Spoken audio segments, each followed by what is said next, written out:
വയനാട് ഉള്ളുപൊള്ളിക്കുന്ന വേദനയായി നമ്മുടെ മനസ്സിൽ ഇപ്പോഴും നിലകൊള്ളുകയാണ്.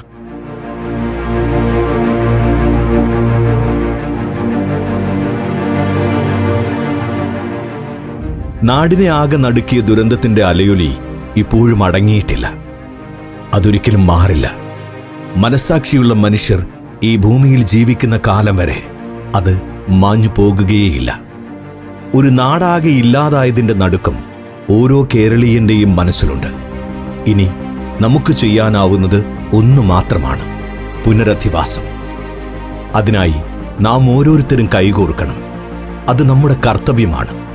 ഉറ്റവരെയും ഉടയവരെയും നഷ്ടപ്പെട്ട് അനാഥരാക്കപ്പെട്ടവർക്ക് മുന്നിൽ എന്തു നൽകിയാലും നഷ്ടപ്പെട്ടതിന് പകരമാവില്ല. പക്ഷേ ഇനിയും അവശേഷിക്കുന്ന അവരുടെ ജീവിതത്തിൽ ചെറിയ വെളിച്ചം പകരാൻ നമുക്ക് കഴിയും. അതിനായി മാതൃകാപരമായ ഒരു ഇടപെടൽ ബ്രില്യൻ്റ് കുടുംബം ഇതിനോടകം നടത്തിക്കഴിഞ്ഞു.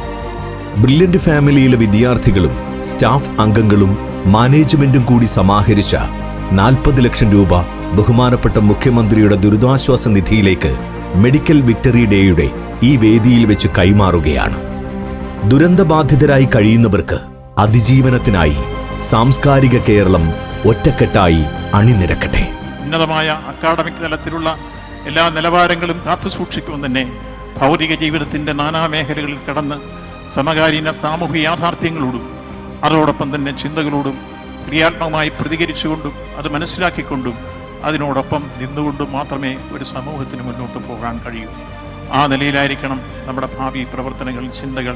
എത്ര ഉന്നതങ്ങളിൽ പോയാലും കൃത്യമായി നമ്മൾ ഇവിടെ സൂചിപ്പിക്കപ്പെട്ടതുപോലെ നമ്മുടെ രക്ഷിതാക്കളെ, അച്ഛനും അമ്മയും ഭൂമിയിലെ കാണപ്പെട്ട ദൈവങ്ങളാണ്. അത് കഴിഞ്ഞാൽ ഗുരുക്കന്മാർ നമ്മുടെ ദൈവങ്ങളാണ്. ഒരിക്കലും വിസ്മരിക്കാതിരിക്കുക. ആ ചിന്തകൾ നമുക്കുണ്ടാവുക.